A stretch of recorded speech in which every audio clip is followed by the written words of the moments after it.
উত্তরপাড়ার অমরনাথ রোডে চাঞ্চল্য, 4 দিন পর পচা গলা দেহ উদ্ধার, তদন্তে নেমেছে পুলিশ। উত্তরপাড়া পৌরসভার 14 নম্বর ওয়ার্ডের অমরনাথ রোডের একটি বাড়ি থেকে 4 দিন পর পচা গলা অবস্থায় উদ্ধার হলো এক ব্যক্তির দেহ। মৃতের নাম মনোরঞ্জন বসাক, বয়স 51। ঘটনাটি প্রকাশ্যে আসতেই এলাকায় ব্যাপক চাঞ্চল্যের সৃষ্টি হয়েছে।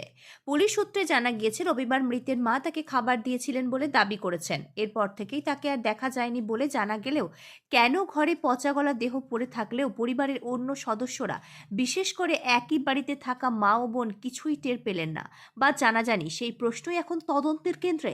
স্থানীয়রা 4 দিন ধরে বাড়ি থেকে দুর্গন্ধ বেরোতে দেখে সন্দেহ পুলিশকে খবর দেয়। উত্তরপাড়া থানার পুলিশ ঘটনাস্থলে পৌঁছে ঘরে ঢুকে মৃত মনোরঞ্জন বসাকের দেহ উদ্ধার করে।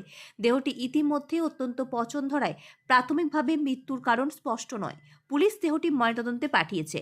পরিবারের ভূমিকা নিয়ে উঠেছে বড় প্রশ্ন। মৃতের মা ও বোনকে জিজ্ঞাসাবাদ শুরু করেছে উত্তরপাড়া থানার তদন্তকারী অফিসাররা। কেন 4 দিন ধরে ঘরের মধ্যে দেহ পচে গেল, বাড়ির সদস্যরা কিছুই বুঝতে পারলেন না, নাকি ইচ্ছাকৃতভাবে লুকানো হয়েছে কোনো তথ্য? তদন্তে উঠে আসছে নানান সম্ভাবনা। এলাকার বাসিন্দারা জানিয়েছেন, মনোরঞ্জন বসাক খুব কমই বাইরে বেরোতেন, তবু 4 দিন ধরে ঘরে খোঁজ না নেওয়া কিংবা দুর্গন্ধ ট্রেন না পাওয়ায় সমাবেশে অস্বাভাবিক বলে মত তাদের। পুলিশ জানিয়েছে, ময়নাতদন্তের রিপোর্ট হাতে পেলেই মৃত্যুর সঠিক কারণ ও সময় জানা যাবে। একই সঙ্গে পরিবার সদস্যদের বয়ান ও প্রতিবেশীদের বক্তব্য মিলে তদন্ত এগোচ্ছে। মৃত্যুর প্রকৃত কারণের পেছনে কোনো রহস্য লুকিয়ে আছে কিনা সেই প্রশ্নের উত্তর খুঁজতেই এখন ব্যস্ত উত্তরপাড়া থানার পুলিশ। কিচ্ছু হয়নি বাবা, কিচ্ছু হয়নি। কতদিন থেকে কথা হয় না আপনাদের সাথে? হয় তো হয় না তা না, কথা বলি না তা না, রান্না হয় খেতে খেতে দিয়ে করি। লাস্ট কবে খেতে দিয়েছিলেন?